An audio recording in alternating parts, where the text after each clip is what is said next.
toda la gloria. Gloria al Señor. Bien, gloria al Señor. Bueno, pues gracias al Señor por este tiempo, por estos momentos de adoración y alabanza, de comunión y de poder vernos los unos a los otros. Amén. Es pura gracia, vuelvo a repetir, vernos es un regalo del cielo, ¿vale? Más guapos o más feos, que parezca mejor o peor, que caiga mejor o peor, es gracia del cielo, ¿vale? Vámonos a Juan 3:3. Voy a intentar por todos los medios hacerlo muy breve, voy a ser breve, ¿vale? Llevo luchando todo el día, hermanos, con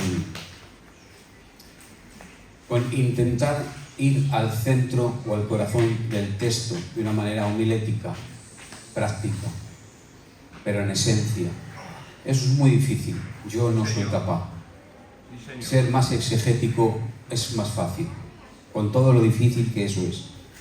Pero me gustaría hoy que ustedes abrieran su corazón y escucharan la voz de Dios en mis labios. Amén, amén. Así sea. Amén. Hace calor, ¿eh? Aunque aquí se está bien, ¿eh? No se está mal, ¿eh? Aquí se está bien. Hace mucho calor fuera. Eso también se nota en nosotros, estamos un poco más caídos, más débiles, ¿verdad?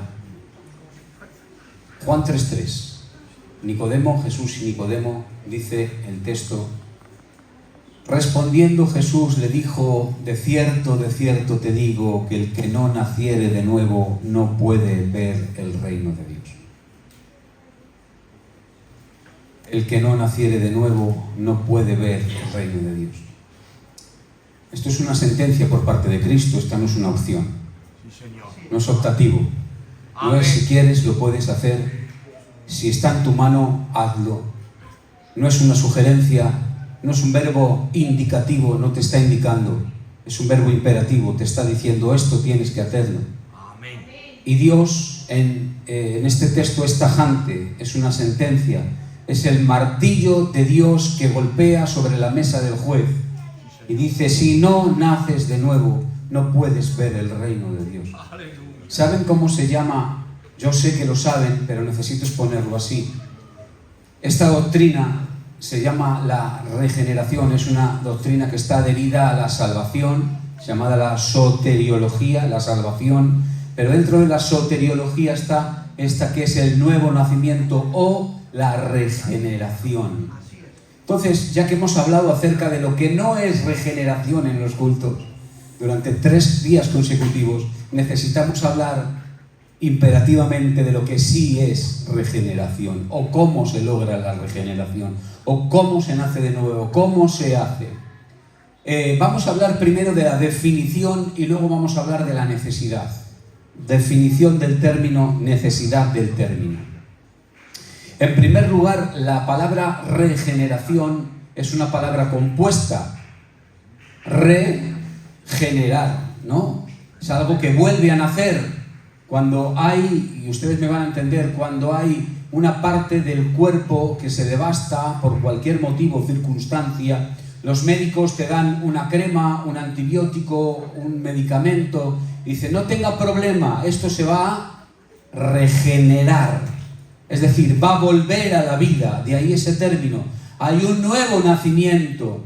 Claro, el hombre que se lo está diciendo Jesús no lo entiende. Nicodemo no ha entendido el concepto de Jeremías capítulo 36 o Ezequiel 36, no recuerdo cuál es, Ezequiel 36, no ha entendido la profecía de origen, todavía no la ha comprendido, no ha entendido qué es el nuevo nacimiento, pero Cristo tiene que subrayarlo, tiene que remarcarlo, tiene que enfatizarlo y tiene que decirle, mira, no has entendido la Escritura, tienes que entender que si no naces de nuevo, no puedes ver el reino de Dios, y tú lo que estás continuamente pensando dentro de ti es cómo un hombre puede volver al vientre de su mamá. Pero eso no puede ocurrir, eso ocurrió una sola vez.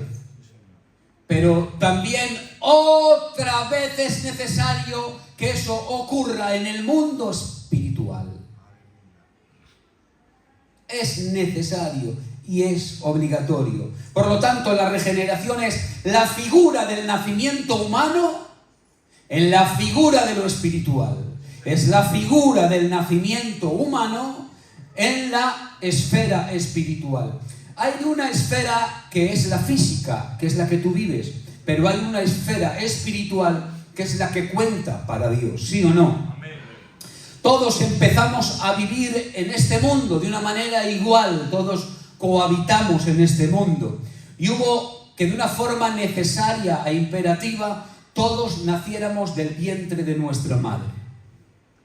De la misma manera, el creyente, antes que estábamos muertos y sepultados en nuestros delitos y en nuestros pecados, necesitamos que se nos devuelva la verdadera y auténtica vida. ¿Hubo un nacimiento físico? Sí, pero nos es necesario nacer espiritualmente. Ya que si no naces de nuevo, no puedes ver el reino de Dios. Puedes oír del reino de Dios, puedes escuchar del reino de Cristo, puedes oír del Evangelio, puedes degustar del bien común de todo mortal. Pero si en realidad no experimentas la transformación por medio de la palabra, el agua y el Espíritu, es imposible que puedas gustar del don de Dios, que es el nuevo nacimiento. Ahora, este acto es un acto milagroso. Este acto no lo puede llevar a cabo ni el José, ni el Abraham, ni el Quique, ni ninguno de los obreros, ni tampoco el pastor, ni tampoco ningún responsable ni hombre. No hay un certificado que se te dé. No hay nada que el hombre pueda aportar para darte esto. Es un acto milagroso que es Dios quien lo implanta como una semilla, y esa semilla lleva a cabo una nueva vida. Dios hace ese acto milagroso de una nueva vida espiritual en el creyente. Sin embargo, atención a esto, porque esto es importante. Voy a dar una pluma aplicativa para aquellos que dicen: yo no puedo vivir una vida de santidad. La consecuencia de una vida que nace de nuevo, regenerada por medio de la palabra y del Espíritu, como consecuencia, la naturaleza dominante del hombre es santificada. Es decir, el hombre no solo pasa una nueva vida en la esfera espiritual, sino que aquí, en esta esfera humana, la parte dominante, que es la parte carnal, es santificada y llevada a un término espiritual. Por lo tanto, no digas no puedo, no tengo capacidad. No, Dios te ha dado todas las herramientas y la posición en Cristo Jesús para que puedas vivir una vida de éxito. Número 1, Dios imparte su nueva vida espiritual. Número 2, la santificación como consecuencia domina tu nuevo hombre, tu nueva naturaleza. Ya no eres almático. Ya no hay una parte almática, el alma no domina todo tu ser. Hay un proceso de santificación en la que tú cedes al Espíritu Santo y el Espíritu Santo empieza a investirte, darte poder y autoridad para dominarte a ti mismo. Antes vendidos al pecado, ahora activos y vivos para Cristo. El hombre nacido de nuevo no peca. ¿Qué, pastor? El hombre nacido de nuevo no peca, lo dice Juan. No practica, subrayo, el pecado. Yo peco todos los días, pero me niego con todas mis fuerzas a hacerlo. Primera de Juan, capítulo 3, versículo 9, lo leo ya, Quique. Todo aquel que es nacido de Dios, que ha habido un nuevo nacimiento, hay una regeneración, ¿sí o no? ¿Están aquí? Vale. Todo aquel que es nacido de Dios, dice, no practica el pecado. Por consecuencia, aquel que nace de nuevo no vive comúnmente en el pecado. Y dice ¿por qué? Dice porque el motivo es que la simiente de Dios permanece en él. ¿Sabes cuál es en el original esto? La simiente es la simiente, la semilla incorruptible que no se corrompe de Dios está en él. Gloria a Dios. Es la semilla de Dios que habita en el creyente y provoca que detestemos el pecado. Ay, Señor. Porque ha habido un auténtico nacimiento. Vamos a ver lo que dice San Pablo acerca del tema. Vamos a hacer teología acerca de San Pablo de este tema y teología acerca de San Pedro, a ver lo que dice. Rápidamente, como introducción. ¿Qué piensa San Pablo acerca de la regeneración? Efesios 2, 5 al 6. Miren lo que dice, lo vamos a leer y lo vamos a parafrasear para que ustedes lo vayan entendiendo. 2, 5 y 6, Efesios, lo tenemos ahí, fenomenal. Dice, aun estando nosotros muertos en pecados. Esa es nuestra situación, ¿sí o no? Esa era nuestra situación. Muertos en pecados. Atención. Nos dio vida juntamente con Cristo. La vida de Cristo juntamente con Él nos la ofreció. Y ahora añade, por gracia sois salvos. Atención, y juntamente dice, con Él nos resucitó. Asimismo, atención, nos hizo sentar en los lugares celestiales con Cristo Jesús. Vamos, según San Pablo, aquí hay 4 sucesos en la vida de la persona regenerada. Ponla otra vez. Vamos a ver los 4 pasos. Número 1. Dice, estabais muertos para Dios. Verso 5. Número 2. Él os ha resucitado con Él. Segundo paso. En esa resurrección, número 3, nos ha impartido su vida. Nos ha impartido su vida. Y número 4, automáticamente nos ha pasado de estar muertos en nuestros delitos y pecados a sentarnos en los lugares celestiales juntamente con Cristo. Aleluya.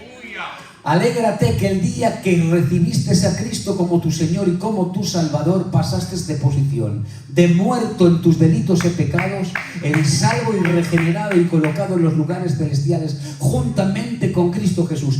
Tal vez no sentiste nada, en ese momento no hubo ni un escalofrío, es más, te pareció hasta extraño, pero déjame decirte, para Dios no ocurrió eso. Dios te hizo sentarte en los lugares celestiales juntamente con Cristo. ¿Qué piensa Pedro? Primera de Pedro, capítulo 1, verso 23. Pedro dice, 1:23, atención. Se lo estamos leyendo, estamos parafraseando la Biblia. Dice, siendo renacidos, hemos vuelto a nacer. Los renacidos, dice, no de simiente, aparece otra vez la palabra simiente. Pero dice de simiente, no de simiente corruptible, es decir, si no es corruptible es incorruptible, no se corrompe. Lo que hemos dicho antes en el mismo texto. Siendo renacidos, no de simiente corruptible, sino incorruptible, dice, por la palabra de Dios, que vive y permanece para siempre. Es decir, según San Pedro, la regeneración tiene que ver con la simiente, en el original es semilla. Dios ha colocado una semilla, su semilla en ti, la semilla divina, para que crezca. Y Dios se ha hecho este milagro con una semilla que no es perecedera, ya que el texto dice, con una semilla incorruptible, es decir, si no es corruptible no se corrompe, si no se corrompe no se deteriora, y si no se deteriora es duradera para siempre. El buen entendedor, con pocas palabras le basta. Voy a leer una frase de John Calvin. Una frase de John Calvin. La semilla corruptible produce carne hasta la muerte. Aleluya. La semilla incorruptible del verbo produce vida. Aleluya. La semilla incorruptible del verbo produce vida. En él estaba la vida y la vida era la luz de los hombres, luz que resplandece en medio de las tinieblas no le dominaron. Juan 1:4. Amén. Gracias, Señor. Tenemos una necesidad del nuevo nacimiento. ¿Qué tal vamos de tiempo? Tenemos, esa sería la definición del nuevo nacimiento, pero tenemos una necesidad de nuevo nacimiento. Tú tienes una necesidad y yo tengo una necesidad de nuevo nacimiento. si no has nacido de nuevo. Si has nacido de nuevo, es maravilloso. Amén. Eres el hombre y la mujer más rico que pisa la tierra. Amén. Aunque en esta noche te comas un filete de pechuga a la plancha. Eres rico y eres rica. Amén. Porque tienes la vida eterna. Dios ha colocado su semilla en tu vida. Y esa semilla no perece. Tiene vida en sí misma. Ahora, si queremos ver claramente, queremos ver con claridad nuestra necesidad, porque hay una necesidad imperante del nuevo nacimiento. Si tenemos o si queremos verlo, tenemos que ver profundamente en la naturaleza de nuestro pecado. O sea, nadie necesita un nuevo nacimiento, si no está viviendo una vida de pecado. Pero Romanos capítulo 3, verso 23 dice que por cuanto todos pecaron, todos necesitamos esa gracia de Dios, ese nuevo nacimiento. Y para poder entenderlo, necesitamos entender 5 formas que el apóstol San Pablo, iba a decir una frase del apóstol San Pablo, pero es que me encanta leer a San Pablo, es maravilloso. Le escribe a su hijo en la fe, a Tito 3, del 1 al 3 en adelante. Bueno, vamos a estar leyéndolo, vamos a pararnos un momento porque ahí vamos a entresacar ciertas verdades bíblicas. Él ha señalado 5 formas en particular que el pecado, iba a decir el pescado, tan rápido quiero ir tan rápido y avanzar tan rápido para no pararme. El pecado, que este pecado nos mantiene cautivos, que este pecado nos esclaviza. Pero es que aquí, en este texto, hermanos, me gustaría que todos lo leyeran en su casa. Tito capítulo 1, Tito 3, del 1 al verso 6, 7. Léanlo, por favor, despacito, porque es devastador, hermanos. Hoy a mí el Señor, con este texto, me ha llevado a otra esfera. No teológicamente, hermanos. Me ha llevado a otra esfera personalmente. Hoy Dios me ha devastado. Dice, porque nosotros también éramos, es el tiempo pasado, ¿sí o no? Si éramos, no somos. Éramos antes. Éramos en otro tiempo insensato. Tú eras un insensato. Eras un rebelde. Eras un esclavo de tus propias concupiscencias. Estabas esclavo de tus propios deleites diversos. Estabas viviendo en malicia. Yo no soy malo. Estabas viviendo en malicia. Estabas viviendo en envidia. No solo eso, por consecuencia eras aborrecible. No solo aborrecible, tú también aborrecías unos a otros. Eso es lo que éramos. Ahora vamos a ver 5 verdades, pero no en esta versión. Yo lo voy a traducir, no hace falta que me lo pongas, ¿vale? Pero vamos a dejar el texto ahí. Estamos leyendo la versión del 60. Vamos a leer la nueva traducción viviente y la nueva versión internacional. Para ver, porque como son traducciones dinámicas, nos enseñan un poquito más el sentido del texto y podemos entenderlo mejor. En primer lugar, número 1, el pecado engaña. Engaña, el pecado nos engaña, nos hace vivir en un engaño. Dice, todos, sin excepción, todos, comienza con la palabra todos, y dice, éramos necios, según la traducción viviente, necios. ¿Sabes qué significa necio? Necio es insensato, ignorante, sin entendimiento espiritual. Por eso acaba siendo un necio, un engañado, alguien que le engaña. Es decir, aquel que vive en el pecado es aquel que ha sido llevado por el mal camino y siendo guiados por otro en una dirección totalmente equivocada. Es decir, aquel que está viviendo en el pecado está viviendo engañado. Por implicación, yo cuando vivo en pecado me convierto en un tonto. Sí, Señor. Porque hago lo que Él quiere. Soy un tonto. Número 2, el pecado dicta. Esclavos, estábamos esclavizados por diversas pasiones y placeres, esclavizados. Aquí la palabra dicta, lo que quiere decir, entre otras cosas, es exige.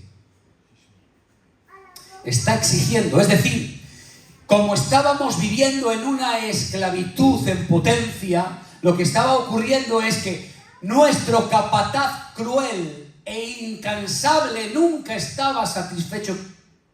Pero es que voy a decirte una gran verdad. Ese capataz eras tú.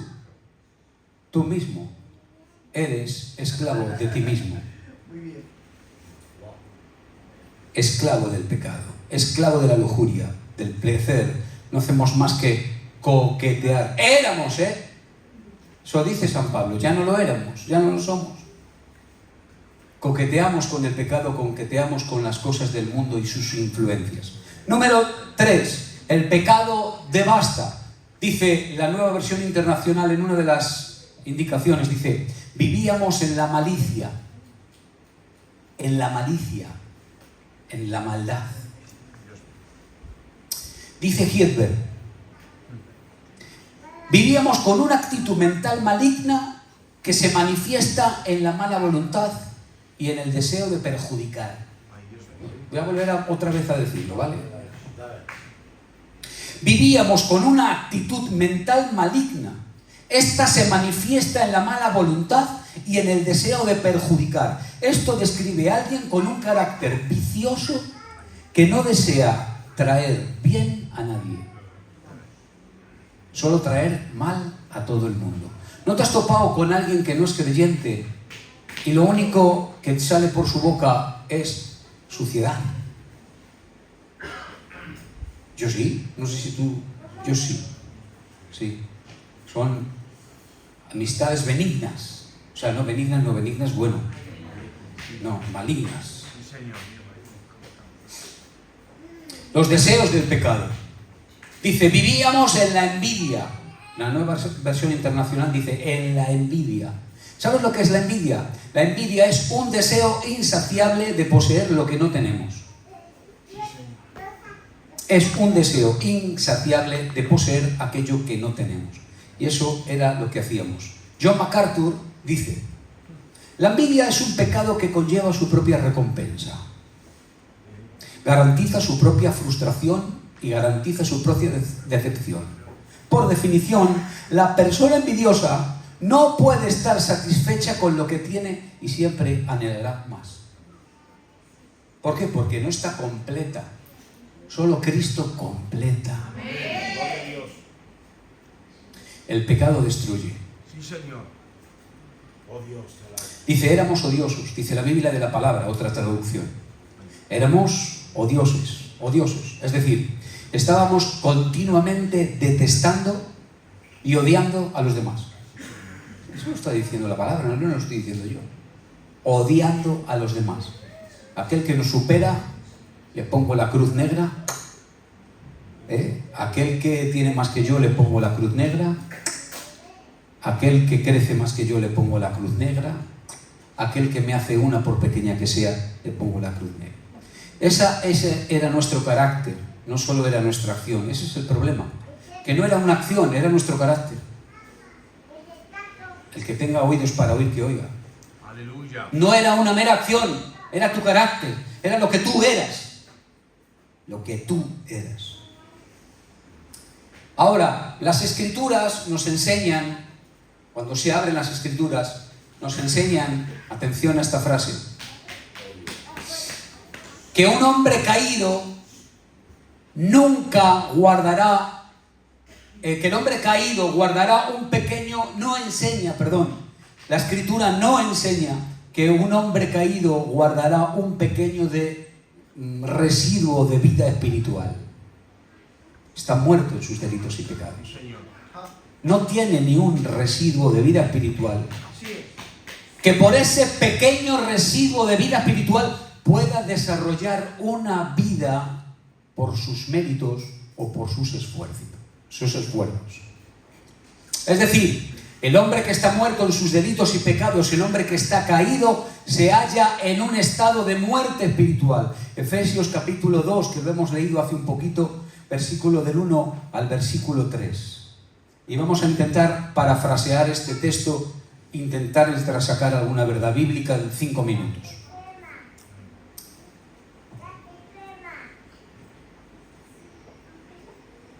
Dos. Se fue la pila.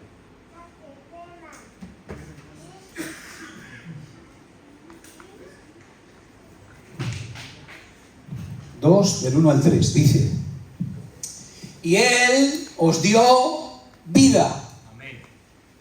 Regeneración, ¿sí o no? Sí, amén. Él os dio vida. ¿Cuándo? Dice, cuando estabais muertos. Muertos. No hay ningún residuo de vida para poder recuperar mi propia vida. Estoy muerto. Es decir, Dios no nos recuperó de una enfermedad mortal. Dios no nos sacó de la UBI. No. Dios nos sacó cuando la lápida fría estaba sobre mi frente y nadie podía sacarme del hoyo donde yo estaba. Es verdad. Aleluya. Gloria a Dios. Porque una persona que está muerta no puede pedir auxilio. Un enfermo llama al 112. Alguien que ha fallecido yace en el sepulcro frío y ausente de vida. Pero dice, Él os dio vida. Cuando estaban muertos en vuestros delitos, en vuestros pecados. Las consecuencias del pecado es la muerte, en los cuales anduvisteis en otro tiempo, siguiendo la corriente de este mundo, conforme al príncipe de la potestad del aire, el espíritu que ahora opera en los hijos de desobediencia. Atención, entre los cuales también todos nosotros, se cuenta San Pablo como ellos, vivimos en otro tiempo. ¿En qué? En los deseos de nuestra carne, haciendo la voluntad de la carne y de los pensamientos. Y éramos por naturaleza hijos de ira, lo mismo que los demás. No tenemos posibilidad de vida por méritos propios. No hay nada que puedas hacer para salir de tu vida de pecado. Solo Él te puede rescatar del sepulcro en el que yaces. Tú que me escuchas, ven a Cristo. Él es la vida, te puede salvar. Acércate a Él, porque Él se acerca a ti. Amén. Gloria a Dios. Él os dio vida.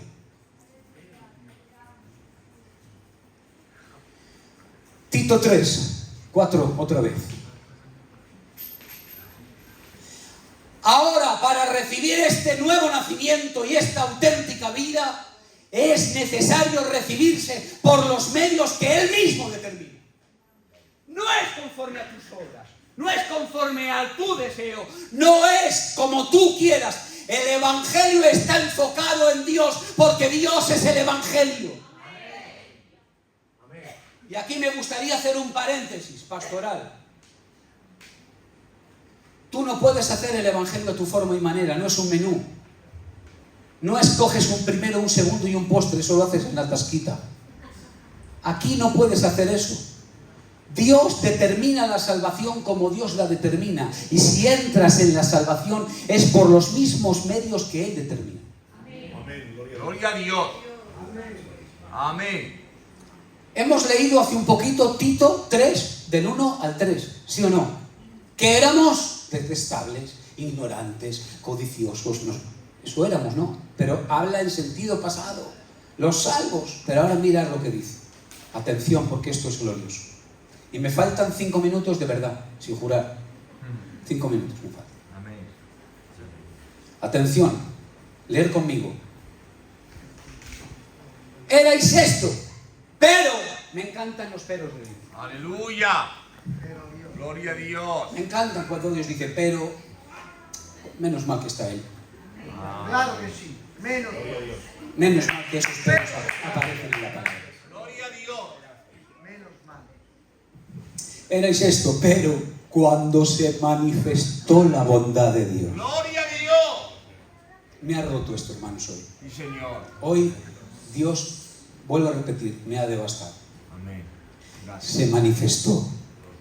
Dios, voluntariamente, Dios, voluntariamente. Nadie obligó a Dios a mostrar su bondad.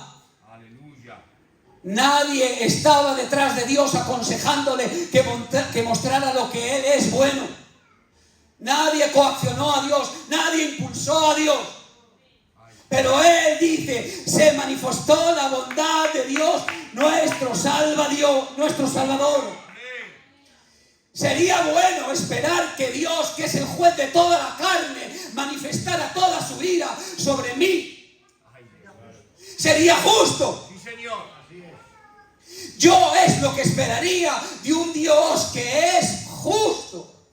Y de que yo, siendo un hombre injusto, según Tito capítulo 1, versículo 3, versículo 1, del 1 al 3, con todo lo que yo tengo y las consecuencias del pecado, esperara que Él arremetiera contra mí. Pero dice, pero Él mostró su bondad.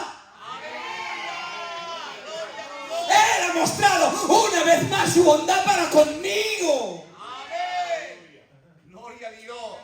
Yo espero que el juez de toda la tierra, con su rectitud, con su justicia y con su equidad, me aplaste. Gloria al que vive para siempre. Gloria a Dios. Aleluya. Pero no solo Él ha hecho eso. Menos mal. No solo Él no ha hecho eso. Él ha ido mucho más lejos. Él ha sido justo, pero también ha sido bueno. Amén. Gloria a Dios. En Cristo Jesús ha hecho posible que se cumpla lo que es justo, que es sacrificar y moler a su Hijo como una oliva, machacado, su ira sobre él, así poder ser justo y ahora manifestar su abundante, rica bondad. Mira qué frase leía hoy. La cruz de Cristo es la medida de la bondad del amor de Dios. Señor. Amén. No, voy a volver a leerlo otra vez. La cruz es la medida de la bondad del amor de Dios. No solo eso, no solo la bondad, sino dice su amor para con los hombres. Aquí hay gracia común, pero gracia especial. Gloria a Dios. Para con todos los hombres, pero también para con unos hombres. Gracias, Señor. Y dice, para con los hombres, atención, dice, nos salvó, Aleluya. pero nos salvó. Ay, Señor. Hasta que no entiendas este concepto no has entendido el Evangelio. Porque te crees que mereces estar aquí. Aunque muchas veces digas, no lo creo. Es verdad. Por mi parte hay una falsa vanidad, porque creo que cuando ayudo a alguien estoy añadiendo virtud al Evangelio que me ha sido regalado gratuitamente. Pero Él dice, Él te salvó. Él te salvó. Ay, Señor. Él te salvó en el pasado, te está salvando en el presente y te salvará en un futuro, porque hay un proceso de salvación.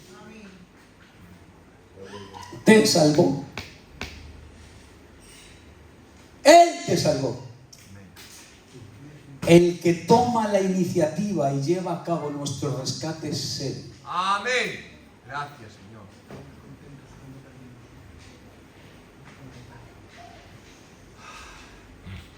El que toma la iniciativa para salvarte es Jesús. Y ahora dice, ¿por qué? No por obras.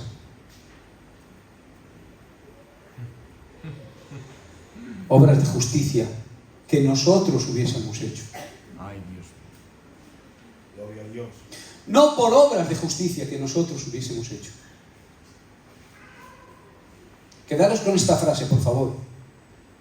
Por obras de justicia que nosotros hubiésemos hecho, sino por su misericordia. Aleluya. ¿Sabes qué es su misericordia? Esta palabra está compuesta. Miserere, concordia. Miserere es la miseria. Concordia es corazón. Amén. Dios pasa tu miseria por su corazón. Aleluya. Él ha metido tu miseria en su corazón por el lavamiento de la regeneración y la renovación del Espíritu Santo. Es decir, la base de nuestra salvación para ser salvos es primeramente y rotundamente que es que no hay ningún aporte por nuestra parte. No hay ningún aporte por tu parte. Nos salvó Él. Hay un aporte tuyo, que es la fe, que aún esa te la regala. Aleluya.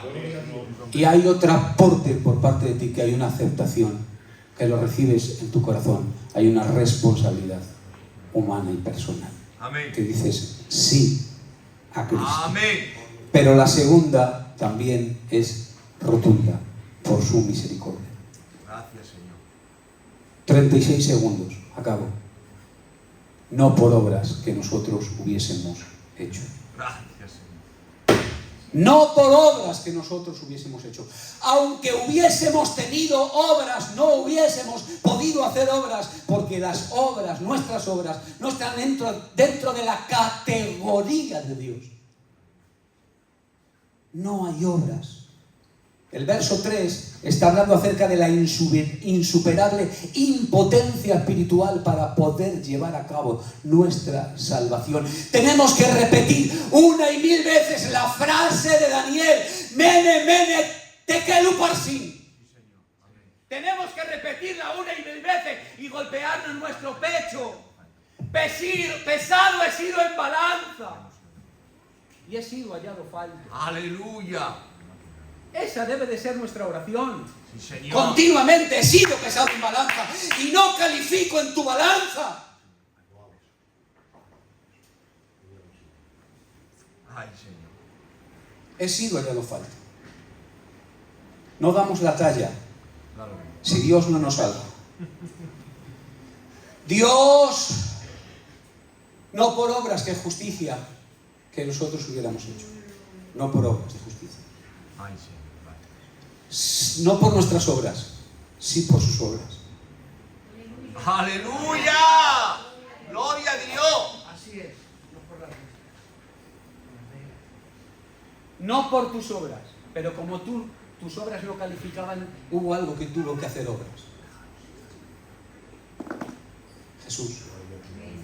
Aleluya. Jesús hizo la obra que tú no podías hacer para ser salvo. Sí, Señor. Amén. Gracias. ¿Cómo no vivir agradecido? Gracias, Señor. ¿Cómo no vivir en un perfecto y continuo quebranto? ¿Cómo no vivir en una perfecta y continua humillación? ¿Y por qué estamos continuamente dando la espalda a Dios?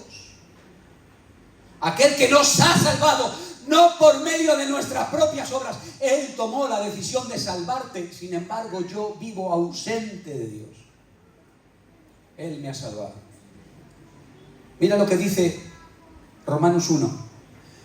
Cambiaron la gloria de Dios por las imágenes, las aves y cuadrúpedos. Cambiaron ellos.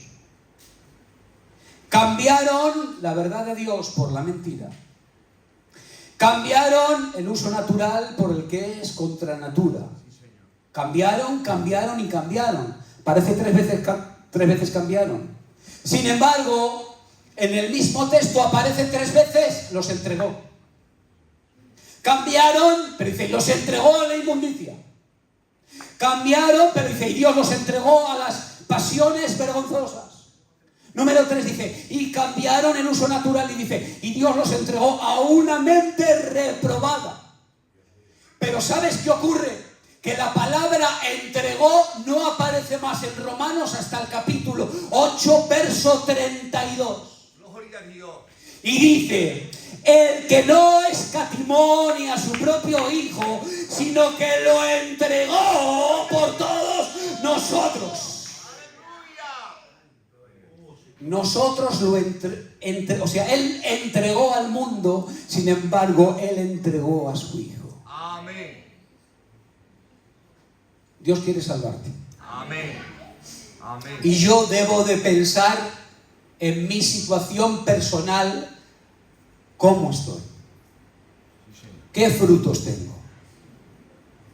Tengo vida de regenerado, vida de salvo, tengo la vida de Dios en mí. Cierra tus ojos un minuto, por favor. Vamos a dar gracias al Señor Gloria a tu nombre, Señor. por esta porción de la Escritura, por esta porción de la palabra, por estas verdades bíblicas que nos son más que necesarios escuchar, recordar y meditar en ellas, a fin de que el Señor haga esa obra maravillosa y extraordinaria que solo Él es capaz de hacer.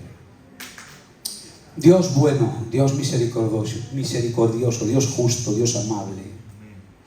En esta tarde, Señor, te damos muchas gracias por tu palabra. Gloria al que vive para siempre. Ayúdanos en esta tarde a entender qué es la regeneración, a entender qué es el nuevo nacimiento, pero no solo eso, a entender qué necesidad tan profunda tengo de ella. Que soy un pecador y que camino cada día rumbo a mis deleites y pasiones, Señor.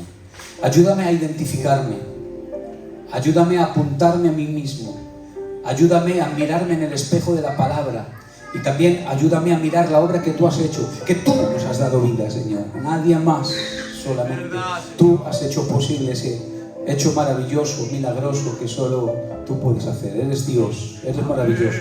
Cuánta misericordia, Señor, cuánta gracia, cuánta bondad. No merecemos tanto, Señor, pero gracias, porque podemos mirar al cielo y podemos decirte, Padre, Gracias, Señor. Papá, Padre bueno, eres nuestro Salvador, eres nuestro Dios. Gracias, Dios mío. Gracias por tu iglesia. Síguenos ayudando a vivir conforme a tu palabra y tu verdad, en el nombre poderoso de Jesús.